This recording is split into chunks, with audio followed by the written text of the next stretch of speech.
And we're back today with technology titan Steve Ballmer with us right now. And Steve, let me ask you about your history in business, because you're like a founder of Microsoft. I know you weren't the co-founder, but when you got there, what were there, like 30 employees? 30, yeah, and you oversaw this incredible growth story of Microsoft. Congratulations, Steve. That's pretty incredible. Appreciate it. You were there 35 years, CEO for 14 years. How has Microsoft grown over that time frame in your view, and where does the growth happen next within technology? Not to have you comment on your old company and what the CEO is doing now, but give us your sense of growth in technology. Right. Well, if you take a look at it through a Microsoft lens, when I joined in '80, we were, I don't know, someplace around $5 million a year in revenue. And when I left, I think the company was about roughly $80 billion. Wow. I don't remember precisely. $5 million to $80 billion. That is such an incredible achievement. And that's basically 34 years.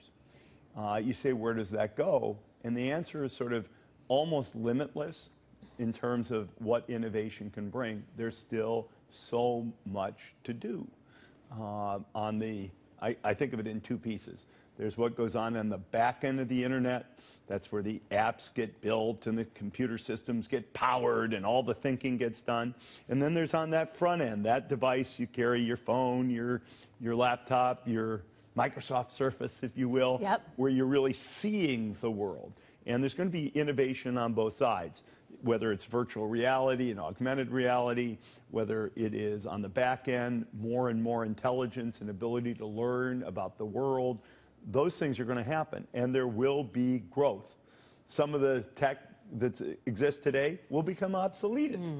Yeah. But there'll be new technologies that replace them. I'm a great believer in all aspects of technology and economy, that while things do change, and that's disruptive, for every door that closes, another door opens, and the world grows and progresses and things improve. I've gotten really good at looking at the healthcare part of technology. And I've been looking at this now for about 10 or 15 years. That's really where there's been incredible growth. Sensors all over our body telling us, oh, my phone just called me to tell me, go to the doctor, you're going to have a heart attack. I mean, stuff like that is really incredible. When you look, putting Microsoft aside, because I know cloud is big and commerce is big, but within technology in general, is healthcare a place that still has growth? Are there other areas that you think are the next big thing when you look at technology in general? Well, healthcare is interesting. Not all good from my perspective, but interesting. We all know there's been great investment in technology, and yet healthcare costs continue to rise. If you do inflation-adjusted work, even over the last 8 years, the cost of a hospital stay has risen 30%, and the length of a hospital stay is about the same. That'd be a USA Facts number. And you say, why is that the case? Are people living longer? Well, we don't look at life expectancy. We actually also look at the average age at which people die, because that'll tell you change in how medical technology extends life. That hasn't changed that much in the last 15 years. I want to say it's gone from about 72.5 to maybe 73.2 years. That's the age at which people die.